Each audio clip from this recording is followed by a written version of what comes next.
নীল colour কাপড়ের উপরে সাদা সুতা দিয়ে খেজুর পাতা নকশি কাঁথা সেলাই করলে আসলে দেখতে কতটা সুন্দর লাগে। আপনারা অবশ্য নিজ চোখে না দেখলে একদমই বুঝতে পারবেন না।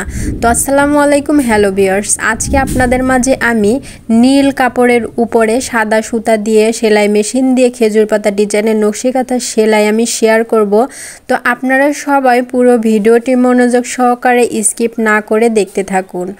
তো স্ক্রিনে দেখতে পাচ্ছেন আমি কিন্তু খেজুর পাতা সেলাই করে নিচ্ছি, খেজুর পাতার নকশি কাঁথা। তো এর আগে কিন্তু আমি অনেকবার ভিডিও দিয়েছিলাম, তো নীল কাপড়ের উপরে কিন্তু আমি ভিডিও দিয়েছিলাম না। তো ভাবলাম যে যেহেতু নীল কাপড়ের উপরে সাদা সুতা দিয়ে নকশি কাঁথা সেলাই করছি, তো সেহেতু আপনাদের না দেখালে কেমন হয়।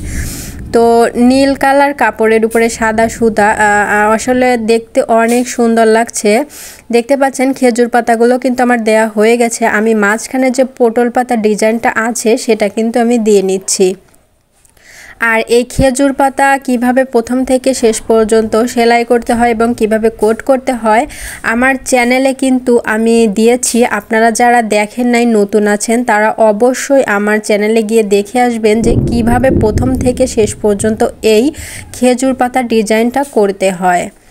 আর আপনাদের কাছে আমার একটাই রিকোয়েস্ট থাকবে, যারা এখন পর্যন্ত আমার চ্যানেলটি সাবস্ক্রাইব করেন নাই, দয়া করে আমার চ্যানেলটি সাবস্ক্রাইব করে পাশে থাকা বেল আইকনটি বাজিয়ে রাখবেন। তো 7.5 গজ কাপড়ের উপরে কিন্তু একদমই বড় সাইজের একটি কাঁথা আমি সেলাই করে নিচ্ছি। প্রায় শেষের দিকে অল্প একটু সেলাই বাদ আছে। তো 3 তারের সুতা দিয়ে কিন্তু আমি পটল পাতা করে নিয়েছি এবং যে খেজুর পাতাগুলো আছে সেগুলো কিন্তু আমি 2 তারের সুতা দিয়ে করে নিয়েছি। তো সাদা সুতা, নীল কালারের কাপড়ের উপরে কিন্তু সাদা সুতাই বেশি ফুটে। আপনারা অবশ্যই চেষ্টা করবেন সাদা সুতা দিয়েই কিন্তু সেলাইটা করার।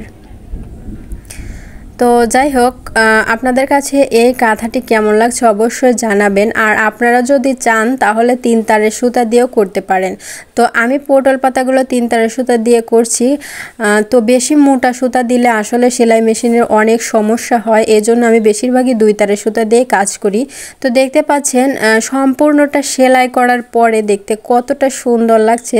একদমই চোখ ধাঁধালো একটি কাঁথা। আসলে ক্যামেরাতে কেমন দেখা যাচ্ছে আমি জানি না, বাস্তবে কিন্তু দেখতে মাশাআল্লাহ অনেক সুন্দর লাগছে। আপনারাও চাইলে এরকম নীল কালার কাপড়ের উপরে সুন্দর ডিজাইনের নকশি কাঁথাটি সেলাই করতে পারবেন। তো যাই হোক, আজকে আর কথা বাড়ালাম না, আজকে এ পর্যন্ত। আল্লাহ হাফেজ।